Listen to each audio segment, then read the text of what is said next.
باثولوجي وفي اتيولوجي وفي كومبليكيشن. الباثولوجي مثلا هتقولي دي از كيس اوف ليفر سيروز. الاتيولوجي ايه سبب؟ يعني هتقولي لو الولد بوست هيباتيتك هيباتيتس بي او سي هتقولي بوست هيباتيتك ليفر سيروز كويس، او ليفر ديزيز لو كان هيباتوميجالي.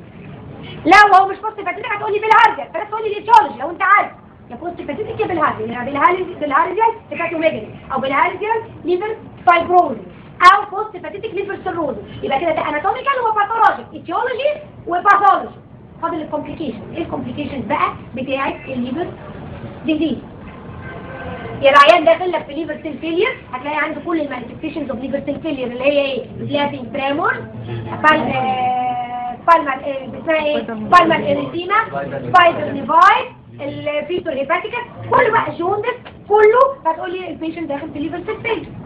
يا اما هتلاقيه كومبليكيتد باي بورتال هايبرتنشن، وانا قايله لك المانيفستيشن كلينيكالي اوف بورتال هايبرتنشن اللي هي 3 اهمهم بورتو سيستميك شانس وممكن سيروميجالي واتاك. يبقى الدايجنوز عايز تاخد الفول مارك، يبقى دي كيس اوف بالهارزيال ليفر فايبروزس لو شانك الليفر او هيباتوميجالي complicated by the presence of portal hypertension.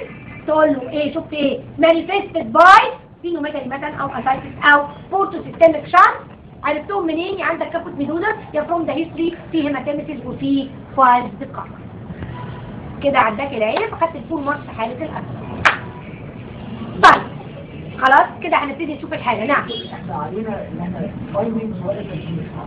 ايه عليك التكنيكس نمبر 1 والفايندنجز نمبر 2 صح؟